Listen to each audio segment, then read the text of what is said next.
గజం భూమి 13,500 రూపాయలతో 151 గజాల భూమి 20 లక్షలు మాత్రమే. నమస్తే, వెల్కమ్ టు సుమన్ టీవీ. జలుబు చేస్తే కరోనా టెస్టులు చేయించుకోవాల్సిందేనా? జలుబు ఉన్నవారికి కరోనా సోకినట్టేనా? కరోనాకి జలుబుకి మధ్య తేడాలేంటి?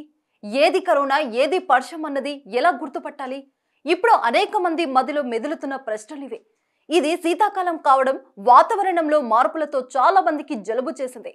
అయితే కొత్త వేరియంట్ JN1 వేగంగా విస్తరిస్తుంది. దీంతో జలుబు ఏదో కరోనా ఏదో అర్థం కాక ఎక్కువ మంది టెన్షన్ పడుతున్నారు. అయితే జలుబు ఉన్న ప్రతి ఒక్కరూ కరోనా టెస్టులు చేయించుకోవాల్సిందేనా అనే భయం అందరిలో కలుగుతుంది.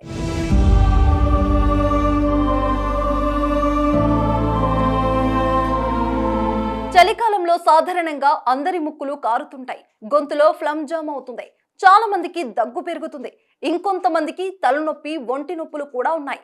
ఈ లక్షణాలే కరోనా వచ్చిన వారిలో కూడా కనిపిస్తాయి. అలాంటప్పుడు ఏం చేయాలన్నది ఇప్పుడు చాలా మందిని తొలిచివేసే ప్రశ్న. నిజానికి వాతావరణంలో మార్పులతో వచ్చే జలుబుకి కరోనాకి ఎలాంటి సంబంధం లేదు. వాతావరణంలో మార్పులు వచ్చినప్పుడు ఇన్ఫ్లుయెంజా, అడెనోవైరస్, రైనోవైరస్, రెస్పిరేటరీ సిన్సిటియల్ వైరస్లు బారిన పడే అవకాశం ఉంది. ఈ వైరస్ల లక్షణాలు కోవిడ్తో పోలి ఉంటాయి. ఇలాంటి వారు టెస్టులు చేయించుకోవాల్సిన అవసరం లేదు. జలుబు, జ్వరంతో పాటు శ్వాస తీసుకోవడంలో ఇబ్బంది ఉన్నవారు మాత్రం ఖచ్చితంగా కరోనా టెస్టులు చేయించుకోవాలి. అంతేకాదు, ఇప్పటికే శ్వాసకోశ వ్యాధి లేదా నిమోనియా ఉన్నవారు కూడా కరోనా టెస్టులు చేయించుకోవడం బెటర్. మాస్కులు ఎవరు ధరించాలి? దగ్గు, తుమ్ములు ఉన్న వారంతా మాస్కులు ధరించి తీరాల్సిందేనా అంటే కొన్నిసార్లు తప్పదు అంటున్నారు వైద్యులు. ఇప్పుడు బయటపడ్డ JN1 వేరియంట్ చాలా వేగంగా విస్తరిస్తుంది. సింగపూర్ వంటి నగరాల్లో అయితే ఎవరి అంచనాలకు అందని విధంగా ఈ వైరస్ వ్యాపిస్తుంది.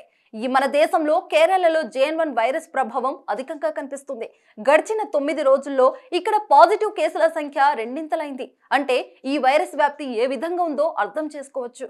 మన తెలుగు రాష్ట్రాల్లో కూడా రోజుకిన్ని కేసులు పెరుగుతూనే ఉన్నాయి.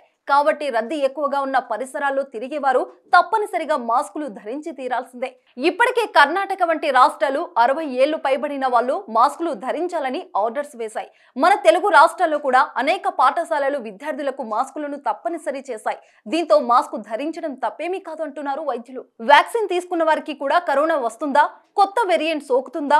బూస్టర్ డోస్ తీసుకున్న వారు కూడా కరోనా జాగ్రత్తలు పాటించాలా? లేదంటే బూస్టర్ డోస్ తీసుకుని వారు మళ్ళీ బూస్టర్ డోస్ తీసుకుంటే సరిపోతుందా అంటే దీనిపైన కూడా నిపుణులు రకరకాల అభిప్రాయాలు చెప్తున్నారు. కరోనాను నియంత్రించడంలో వ్యాక్సిన్ చాలా తోడ్పడిందనే చెప్పాలి. అయితే రోజులు గడిచే కొద్దీ వ్యాక్సిన్ ప్రభావం కూడా తగ్గుతుంది. దీని వల్లనే వ్యాక్సిన్ తీసుకున్న వారు కూడా కొందరు కరోనా బారిన పడుతున్నారు. కాబట్టి వ్యాక్సిన్ తీసుకున్న వారు కూడా ఖచ్చితంగా కరోనా పట్ల జాగ్రత్తగా ఉండడం మంచిదని సూచిస్తున్నారు నిపుణులు.